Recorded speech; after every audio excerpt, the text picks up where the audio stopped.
listening to the AfterBuzz TV network, now the largest new media platform on the web, and your #1 source for after-show entertainment.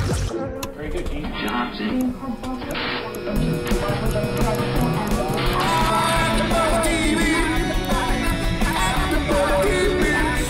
The AfterBuzz Studios in Los Angeles, California. Presented by Maria Menounos and streaming live thanks to Akamai Technologies. This is AfterBuzz TV's Grey's Anatomy After Show. We'll break down tonight's episode and get you all the latest news and gossip. And now, another post-game wrap-up show for your favorite TV show. It's AfterBuzz TV's Grey's Anatomy After Show.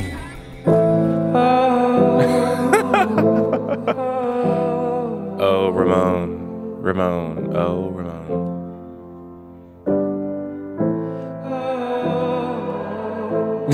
Oh my God, it's Should so we have depressing. started later in the song? It's fine. Hey, you guys, what's going on? Jason Carter here, and welcome back to another episode of the Grey's Anatomy After Show here on AfterBuzz TV. Now, the song you're hearing right now was featured tonight in episode 19 called "I'm Winning" of season 10, and yes, fantastic 80s covers. Every episode, this is a standout one. A cover of Hall & Oates' Private Eyes, one of my most favorite 80s songs ever. I hope, Steven, next week they do True from Spandau Ballet, because then if they do that, I will have died. Well, I mean, I won't die, but I could probably die a happy man. I think they're actually going to. I mean, you have to cover True from Spandau Ballet. AfterBuzz, what do you think? Yes, I agree. If they're doing 80s, I mean that's like a pivotal 80s song. It is. Private eyes, goon, goon, are watching you. Like that falsetto. You. Hey guys, I'm flying solo tonight. Want to say what's up to Julie Parton, our co-host. She had her baby girl. Amazing, congratulations. Also starring Kelly are out tonight. So it's just me, and I'm here in the hot seat. Grey's Anatomy. Tonight was everything, ladies and gentlemen. And normally I wouldn't say the negative voice of reason after buzzers, but tonight's show was epic. The Grey's magic was all over me. So many emotions were going through my mind and my body as I was watching tonight's episode, because the writing was great, the innuendos were great. Everything about this episode just came together flawlessly and organically. It was like this organic movement of the planets and stars that were just aligning to give me what I've been wanting from Grey's for the longest time, and that is a damn good smash hit wonder fantastic episode. So we'll get into it, but for right now I want to give a special shout out to my boy Kyle White. So last week I said Kyle was a girl. It was late, Kyle. I'm sorry. I know you're a boy. My bad. It will never happen again. Okay, boom. Love you. You're amazing. Want to say what's up to our Twitters? Lovable Nikki, Kimberly Mayfield, Alicia Harding, love you. Tanja Bumbar, our new girl Tanis Williams, also Tala Batar. Thank you for all your tweets all week long. You guys go in. You guys are hashtag team too much sometimes, but I love it because you're that passionate about Grey's Anatomy. So let's get into it. Tonight's episode was episode 19, I'm Winning, and we start off the show with Cristina, Meredith giving a pretty good monologue about the Harper Avery they call every year on the same Friday at the same time, Eastern Standard Time. So they're Pacific time because they're in Seattle. And what I was wondering as I was watching this opening episode was, first of all, Meredith and Cristina sleep in the same bed together. So I wonder who sleep farts. Is it Meredith or Cristina? Because some people do that in their sleep. They can't control it. But I always think it might be Meredith, but enough about that. Then we get Joe and Karev in there because the call and whatever. And why does Meredith have Cristina putting on lipstick for this call? Like, is there going to be paparazzi coming from somewhere? Steven, have you ever heard of someone waking up and putting lipstick on immediately after they wake up? Normally people take a crap or pee or do something like that, right? Yes. Okay, yeah, that's what I thought. So in Grey's Land, they put on makeup. I hope it was some good Estee Lauder, sweetie. But Cristina gets a call. She's nominated. And in Cristina Yang fashion, she's not over the hill excited. She's just like, whatever, okay, it's cool. I'm nominated. Keep it moving. Fine. Yang, really? It's the Harper Avery. It's the most coveted, important, validating award anyone can win in surgery in Seattle, Grace Mercy West Hospital, that hospital on Grey's. You're nominated for like the Mercedes of awards, and that's all you can do. That's all the emotion you can give is just, okay, whatever. Anyway, moving on. So we get to the hospital. People find out that she's been nominated. Blah blah blah. Everyone's like, great. Yang's still having this humble experience, and we get back to the patients. We have Braden, who has skids. And I'm sorry, I don't mean, every time I think of skids, I think of something gross. But he has skids, and now he's a bubble boy. He's in a bubble, and this has been done on Grey's Anatomy before many times, where the person's quarantined, they're highly contagious, or they'll kill everyone, or it'll be contagion, some outbreak. Well, bubble boy with the great hair. Love these interracial kids. I'm serious. Grace gets the best interracial kids. Grace has the best interracial everything. If you want to have an interracial blowout, watch Grey's Anatomy, because it's teamthebomb.com. But so they're trying to figure out, how to save this kid, and they can't, because there's no really known treatment for him but to remain in the bubble for right now. So hopefully we'll see more of. I'm not sure if this is going to be an arc that's going to start going, or, there's a lot of things going on tonight. Maybe I missed something, but I don't think I did. But Bailey, she's really into this, stem cell, genome, genetic treatment, genetic research. So for her, it really sparked an interest in him and her trying to save him. But we also see a really cool story with with two gay patients that are both HIV positive, and one was donating a kidney to the other to save his life. And this was. I always watch TV, and when they touch on HIV and AIDS, the way they do it sometimes, it's always very, I don't know, the mystique around HIV has really gotten a lot better, because now it's not a death sentence anymore. Now people are living with AIDS, they're living with HIV. And so when they do it on television, they still make it seem like it's this, I don't know, what's the word I'm trying to say, that not a bad thing, but it's, you know what, I'm just going to say it. They make it seem like it's a death sentence, and Grey's Anatomy has never done that. And tonight it was fantastic to see them really just, say, I'm healthy. I was there when you were diagnosed. You've been my best friend. It was very emotional. It was very powerful. And I was so happy that Shonda was able to capture that kind of realism about HIV and AIDS today. Living in Los Angeles, 1 in 10 people know somebody, hell, 5 in 10 people know someone who has AIDS or is living with HIV. So for Shonda to really make this this storyline, or this little tidbit of Grey's tonight that poignant and that epic, kudos to you, because it was really nice. And the guy was scared to donate his kidney to his friend. And I was thinking, if I was in that situation, and if I was HIV positive and I had to donate a kidney to a friend, I would probably go through it, because you're helping each other live. And when you're dealing with that type of disease or that kind of condition, you want to live. That's the goal. You want to make it through. So kudos to that, and that was great.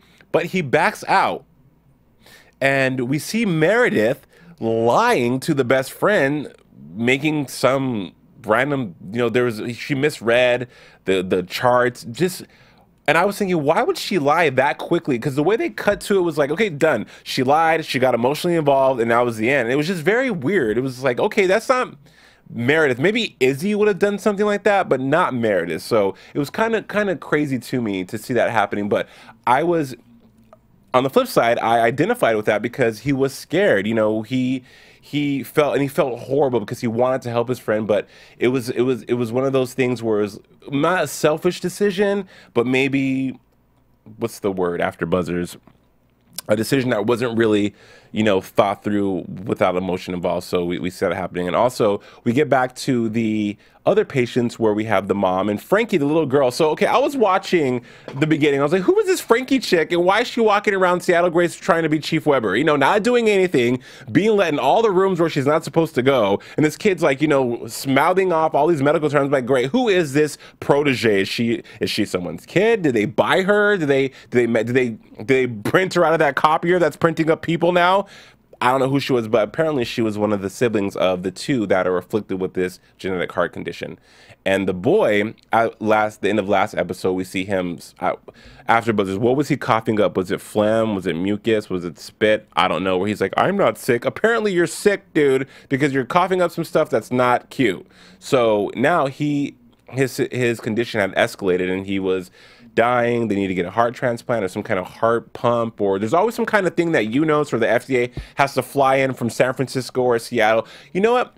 I wish Grey's Anatomy would bring in Albuquerque, New Mexico. Like, we need to get a heart from Albuquerque, New Mexico. That would be fantastic. But we see them trying to save his life and get it going.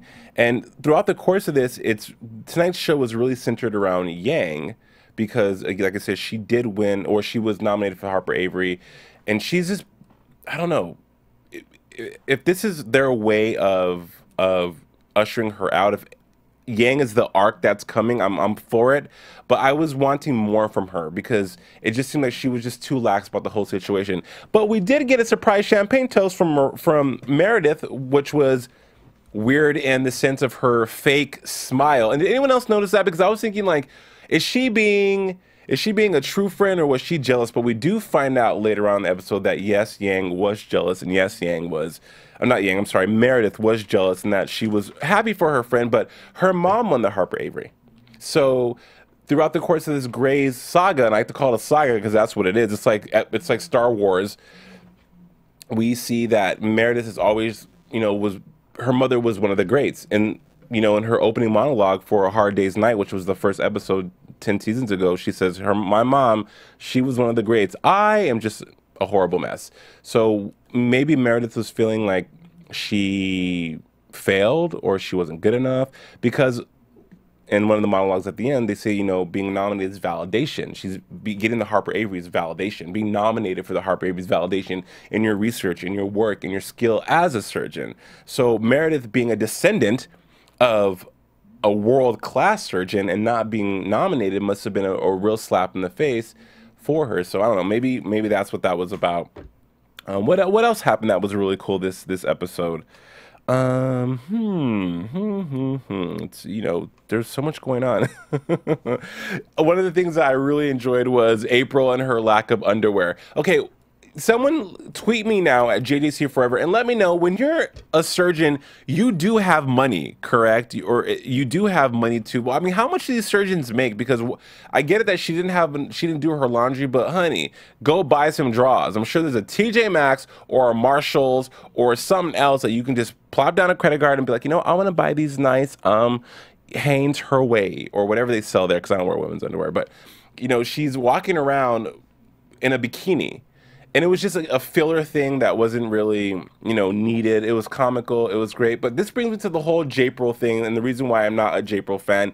I just feel as though they're just existing as a couple, and we get a nice moment, because that's what it was at the end, a moment where Jackson reveals to April that, yes, I chartered a plane to fly that pump, that life-saving instrument, from wherever it came from, and it was $25,000. I have a $25,000 credit limit on my American Express or whatever card he used, and I'm a trust fund and Harper Avery. And I really, really hate this modesty with money on Grey's, because if we go back a couple of seasons or 4 seasons ago, Addison Forbes Montgomery, those are a lot of rich last names. Addison Forbes Montgomery also had a $25 million trust fund.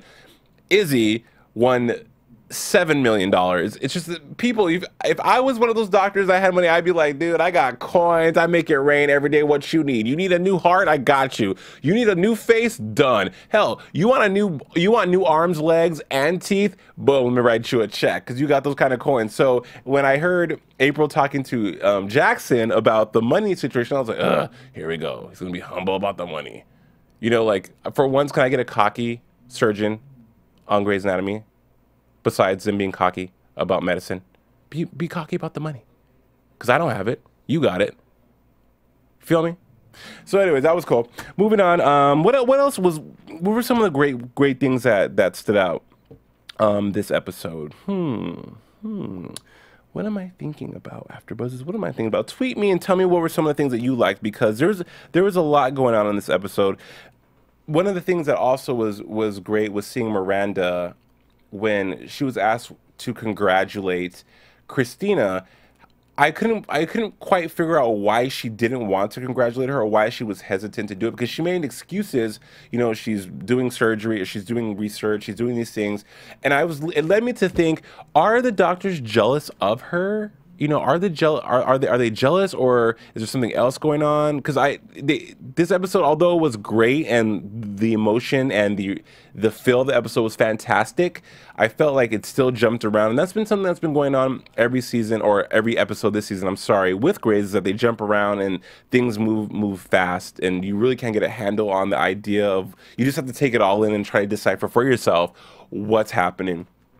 Derek and Callie are doing this brain mapping research, or brain, I don't know what you call it. They're analyzing people's emotions when they see different images. And what was really cool is when I thought there was going to be this awkward Meredith Callie lesbian moment. Okay, I said it. Because Callie is doing this experiment with Derek, and Meredith walks in with the baby, and Derek's like, oh, I think you have a crush on my wife. You got really excited when Meredith walked in. I was like, great. And then they cut to Callie's face. I'm like, hold up. Is this going to be a new scandal on Grey's? Callie and Meredith are now lovers, or Callie secretly finds out that she has a crush on Meredith. I was like, this cannot happen, ladies and gentlemen. This cannot happen. Although I will say, AfterBuzz, is that I would not be mad if, on the flip side, Meredith did have a thing for Callie and she didn't have, if this was like a different alternate universe of Grey's, I could see Meredith and Callie getting it on. I mean, they're both hot. I'm sure Meredith would be the submissive one. However, yeah, it could be sexy. Imagine catching them in the on-call room. Don't hate me for that, AfterBuzz. I swear I'm gonna get tons of tweets about people like, how dare you say that? Calzona strong. Calzona strong. Hashtag Calzona. Yeah, it's just a thought, ladies and gentlemen. It's just a thought. Also, a lot of people have been tweeting me about how they think Burke is going to come back and be in Cristina's finale and in her departure. And no, I do not think that Cristina's going to die or get killed off, because I had several tweets from people saying that that's how she's going to go out. I seriously doubt that's going to happen.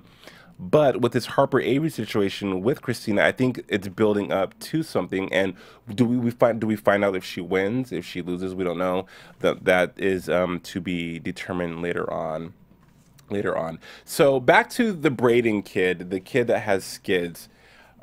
I want to think of a different name for that. Skids, who has the huge forehead pimple. Like we said, he has to remain in the bubble because he's highly contagious, or his immune system's compromised. Something going on with the skids is preventing him from being with people, because he'll only get worse. So he escapes, or not so much escapes, but yeah, okay, let's say call it like it is. He escapes and he starts playing with Frankie. They're running around the hospital being kids like they normally should, and I guess that's not good. But I was a little misled, and AfterBuzzers, please let me know if you agree with me, when all the previews for the shows for next week always hint to it being more dire and more serious than what it is, because the kid breaks out once and that's it. And they get him back in the cage, he's good to go, like a hamster. But the preview from last week made it seem like he was going to walk over. They couldn't find him. He was going to be, you know, him and the chief are going to be walking around doing nothing together. And, you know, it was going to be this huge dilemma, which it was not. So, Grey's writers, I wish you would keep it 1 trill. We're moving beyond 1,100. You know, keep it 100. Don't keep it 1 trill, and just give it to us the way the story is going to go, because I was expecting this episode to be about that, and I'm thank God it wasn't just about that, but it was about more. And also, getting back to the other patient, the HIV patient, what I thought was just absolutely amazing, and also what could be a hint to things to come is, you know, Miranda having an epiphany on the table while she's extracting the kidney. And the best line was, I need a mocha latte, because she is going to go and try to figure out possibly how she can find a cure for AIDS. Leave it to Seattle Grace Mercy West Sloan Memorial, that hospital, to do that. And it's about time someone there tries to find a cure for AIDS, because they try to find a cure for everything else. Cancer, brain aneurysm, severed spinal cords, you name it, they've tried to fix it, but they've never tried to fix that. And I think that is more realistic and more of today, and something that is, I mean, HIV AIDS is a pandemic. So it's been prevalent in our world and in the human race for 30 years now. So for them to touch on that again, like I said earlier, is wonderful, fantastic, and just super duper cool. Young people, AfterBuzz, go to iTunes, rate us, comment, Tell a friend and let us know how you feel. We love hearing your comments. We love hearing all your feedback. I thoroughly get a kick and a joy out of hearing new Grey's Anatomy tidbits that I didn't know myself. And you know, I think I know everything about Grey's, so I enjoy it. Give us 5 stars. And if you don't give us 5 stars, let us know why. You know, if there's something we can improve, because that's how we keep the lights on here at AfterBuzz TV. So, what else was going on in this episode that was that was really cool? Okay, so AfterBuzz is another great standout scene this episode was when after Meredith tells Bailey that, you know, she got emotionally involved, Bailey point blank to the period throws her under the bus and tries to fix it by denouncing Meredith's skill, by essentially saying she is an inexperienced young surgeon and that's what they do, and you know, Meredith has issues and she should not be operating on you. I'll do the operation. Way too, not, I wouldn't even say throw her under the bus, she just severed her head. But it was fantastic, Bailey. It was it was one of the best moments out of this whole season, I think, because she straight went in there, went in that room and was just like, look, Meredith, you're trash, kick rocks, I'm gonna do the surgery. As shady as it was brilliant. So whoever wrote that, you get a free granola bar from the AfterBuzz kitchen because it was fantastic. I love that as well. Oh my gosh, that was crazy. So, okay. What else, people? What else? What else did you like? I mean, really, that was the episode in a nutshell. Tonight's gonna be really short because it's just me. But you know, every time I watch Grey's Anatomy, there's a series of emotions that I go through because a lot of the situations that are written into the show actually happen in real life, and a lot of the ways those characters feel, you can relate to, you can identify with. I think that's what makes this show so fantastic, is that you connect. You know, more than anything, yes, Steven, thank you for the music. More than anything, as viewers of a show that we love so much, we watch it to escape, but also to possibly see ourselves in this show. And tonight, I definitely had moments where I wanted to cry, I wanted to laugh. I wasn't angry, but I identified with a lot of things. And I also loved when well, at least you're not playing Let It Go, Steve. I'm not going to, don't worry. I also loved in the final scene where Yang finally was happy for her nomination because Owen was happy for her, and they were back in the basement in the steam room. And I love how they always make things come full circle. They always make you feel good by bringing back something that hasn't been seen in a while. The boiler room, the steam room, that was done in season 5 and 6. We're now in season 10. So to have them for Crowan, I'm sorry, to have that moment together and toast her success, and for her to finally grasp that, wow, I'm nominated for this, and to finally realize that this is a huge deal was a fantastic way to end the show. And also Meredith's monologue at the end about how she says that we want something so bad and we work so hard for something, and when we finally get it, we don't know how to handle it, or we don't believe it because we're too busy earning it. But you earned this. Meredith's mom said, I earned the Harper Avery. I didn't win it, I earned it. And that was so powerful, because as talent here in Los Angeles, or whatever you do in your life, whatever goal you try to attain, whatever obstacle or hurdle or endeavor you partake in, you always want to feel like you earned it. And we sometimes along the way lose sight of the progress we're making, or the realism that we're there, because we're too busy maybe being hard on ourselves, being too perfectionistic, being too what's the word? I don't know, not giving ourselves a pat on the back that we need, and realizing how far we've come and where we've arrived at. And you never really arrive, but you do get over obstacles, you do accomplish things. And so for Cristina to have that moment with Owen and realize, you know what, wow, I've got this great honor. And even though she didn't really say it, you can tell in her eyes and in the emotion, in the moment that they shared, that yes, she finally got it. And that was the best way to, excuse me, I have Starbucks hiccups. That was the best way to end the show. So I would say on a scale of 1 to 10, ladies and gentlemen, this was a 30. And I hope that in the final episodes before the finale in May and before Sandra Oh's departure, that we have more episodes just like this. And I hope the 80s music keeps coming, because tonight, out of all the nights that they've had this project going, that they featured music, I thought the music tonight was perfect. It was organic, it was symbiotic, and it just felt good. And that's why we watch Grey's. Sometimes to cry, sometimes to be angry, but more times than not, to feel good. Am I wrong, AfterBuzzers? I hope I'm not, because I know I watch it for that. So thank you for joining me tonight. Let's move on to news and gossip. AfterBuzz TV News. So I gotta say what's up to Tala Batar. She has kept me in the loop on AfterBuzz, stuff, and also on Grey's Anatomy things. She tweets me all week. Thank you so much. I love you. Mwah. So she tweeted me about Katherine Heigl. Now you guys all know that I am a fan of Katherine Heigl, love her, huge fan. But Katherine Heigl is suing Dwayne Reed Drugs for tweeting and posting a picture of her coming out of the store. Apparently, Katherine Heigl was there getting her birth control, or I don't know what she was getting, but she was photographed, and Dwayne Reed tweeted, you know, even stars Katherine Heigl stop at Dwayne Reed for a quickie. Katherine Heigl was not a fan of that. She is suing them for $6 million. Now, Steven, I don't know why people want to sue for such absurd amounts. Then they know that Dwayne Reed is not going to pay you, Katherine, $6 million for giving you publicity. Because real talk, Katherine, Dwayne Reed gave you life because no one was checking for you, sweetie. I like you, but, you know, it's been a while since Two for the Money and since Knocked Up. No one really cares, you know?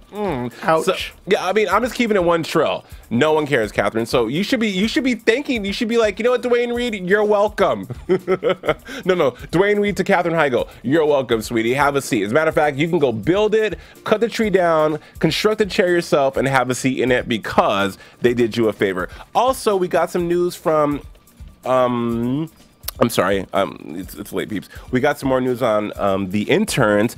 Guy Charles is leaving, but also Tessa Ferrer has now jumped on the new Halle Berry project called Extant. It's a drama that Halle Berry is going to be starring in, and I hope, Halle, you do not have that horrible haircut that you had in the call, you know, the mushroom cut. That was not the look, that was not the one, that was not the tea, but she's going to be playing an astronaut or an assistant to Halle Berry's character. It's supposed to be really good. It's going to be a CBS drama, not on ABC, and it's going to premiere next fall. So we're glad that Tessa Ferrer was fired, or she quit, but now she's employed again. So yay, that's awesome. Wonderful, wonderful, wonderful. So that's all our news and gossip for tonight. Let's move on to predictions. Your AfterBuzz TV predictions. And now, your AfterBuzz TV predictions. Do you have another one of those, Steven? Maybe a 3 times Your a charm? AfterBuzz TV predictions. Let it go. Let it go. Just kidding. No, AfterBuzz, don't kill me for that. I know you hated it from last week. I'm sorry. I predict that we see the end of the patient stories. I predict that Callie and Arizona are going to try to have another baby because at the end of the episode, they had a moment where Callie wants another baby, and apparently so does Arizona. So good for them.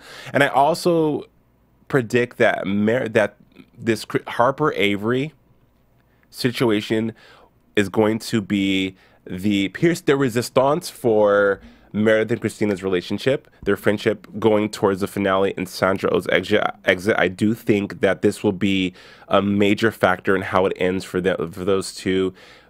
Maybe it'll be positive, maybe it'll be negative, but I do see it as a catalyst for something else. And I also predict that Bailey starts on this new path of maybe finding a cure for HIV, which would be amazing. That would be wonderful. So those are my predictions for Grey's Anatomy. Maybe for the end of this season or possibly for the beginning of next season. Who knows? We have 4 episodes left. 5 episodes, I'm sorry. So there you have it. Guys, thank you so much for hanging out with me tonight.